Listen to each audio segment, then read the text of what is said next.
भारत पाकिस्तान युद्धाच्या पार्श्वभूमीवर मुंबईमध्ये पोलीस संरक्षण, दादर चौपाटी येथे पोलीस यंत्रणा सतर्क झाली आहे। पोलीस आता गस्त घालून पर्यटकांना जास्त वेळ थांबू देत नाहीत। गर्दीच्या ठिकाणी मात्र पर्यटकांनी आता पाठ फिरवलेली पाहायला मिळते। चौपाटीवरती असलेले खाद्य विक्रेत्यांनी देखील आपली दुकानं बंद ठेवली आहेत। मुंबईतील दादर चौपाटीमधील आपण ही दृश्य पाहतोय।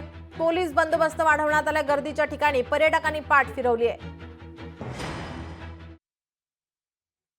सध्या मी उभा आहे दादर चौपाटी या ठिकाणी। चौपाटीवरती आपण बघू शकतो की जे पर्यटक असतात जे दादर चौपाटीवरती फिरायला येतात, मात्र सध्या दादर चौपाटी या परिसरामध्ये पर्यटकांची गर्दी आपल्याला बघायला मिळत नाही, पण पोलिसांचा बंदोबस्त मात्र आपल्याला बघायला मिळतोय। प्रचंड गर्दीचं ठिकाण असलेल्या या ठिकाणी मात्र आता पर्यटक हे थोडेसे कमी दिसत आहेत। यार्ड जो आहे माता रमाबाई आंबेडकरांच्या नावाने, त्या यार्डवरती देखील आपल्याला गर्दी ही फारशी दिसून येत नाही, नाहीतर प्रचंड प्रमाणात गर्दी या ठिकाणी आपल्याला बघायला मिळते, पण मात्र आता सध्या ही गर्दी दिसून येत नाही।